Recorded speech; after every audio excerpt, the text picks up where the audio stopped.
தமிழகம் எங்கும் கிளைகள் கொண்ட Annamal institute of hotel management and hospital management படிப்பில் சேர்வதற்கான அட்மிஷன் நடைபெறுகிறது.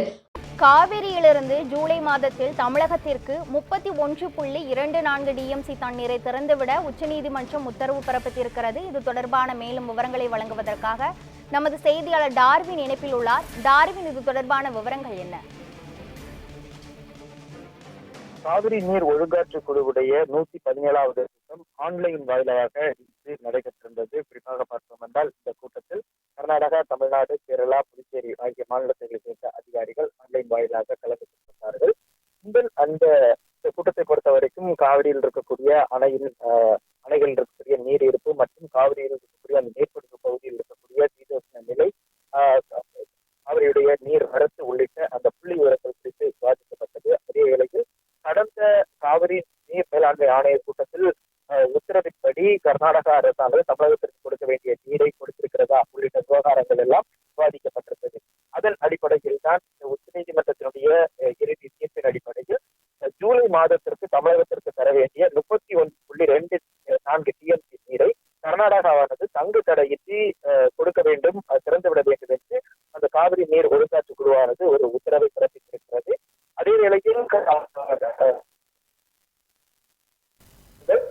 தமிழகத்திற்கு கொடுக்க வேண்டிய நீரை விட அதிக அளவில் தான் திறந்து விட்டிருக்கிறோம் என்று அவர்கள் வாதம் வைத்திருந்தார்கள். குறிப்பாக ஜூன் மாதத்தின்படி தமிழகத்திற்கு 9.19 டிஎம்சி கொடுக்க வேண்டும்.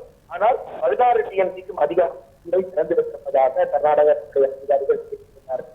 ஆனால் இதில் உபரி நீரை கணக்கிடக்கூடாது என்று தமிழக அதிகாரிகள் உச்சநீதிமன்றத்தினுடைய தீர்ப்பு வரவேற்கப்பட்டபடி ஜூலை மாதத்தில் கொடுக்க வேண்டிய அந்த 31.24 டிஎம்சி நீரை கர்நாடகா திறந்து விட வேண்டும். அதில் எந்த ஒரு மாற்று கருத்தும் கிடையாது என்பதை தமிழக அரசு அதிகாரிகள் வலியுறுத்தியிருந்தார்கள். அதன் அடிப்படையில் தான் தற்போது காவிரி நீர் ஒழுங்காற்று குழுவானது இந்த உத்தரவை பிறப்பித்திருக்கிறார்கள். அதேவேளையில் நாளை 27ஆம் தேதி காவிரி நீர் மேலாண்மை ஆணையத்தினுடைய 41வது கூட்டம் என்பது டெல்லியில் நடைபெற இருக்கிறது. இந்த கூட்டத்தில் காவிரியில் இருக்கக்கூடிய அந்த நீர் மற்றும் காவிரியில் இருக்கக்கூடிய அந்த நீருடைய அளவு மற்றும் வெள்ளிக்குண்டிலுவில் வந்திருக்கக்கூடிய அந்த நீர் அளவு உள்ளிட்ட பல்வேறு விவகாரங்கள் விவாதிக்கப்படும். அதே வேளையில் அங்கிருக்கக்கூடிய பருவமழை எப்படி இருக்கிறது, காவிரி நீர் பிடிப்பதற்கு தண்ணீர் எவ்வாறு வந்து கொண்டிருக்கிறது உள்ளிட்ட அனைத்து விவகாரங்களும் விவாதிக்கப்பட்டு தமிழகத்திற்கு கிடைக்க வேண்டிய அந்த நீர் என்பது கிடைப்பதற்கான அந்த உறுதி உத்தரவை காவிரி நீர் மேலாண்மை ஆணையமானது நாளை பிறப்பிக்கும் என்று எதிர்பார்க்கப்படுகிறது.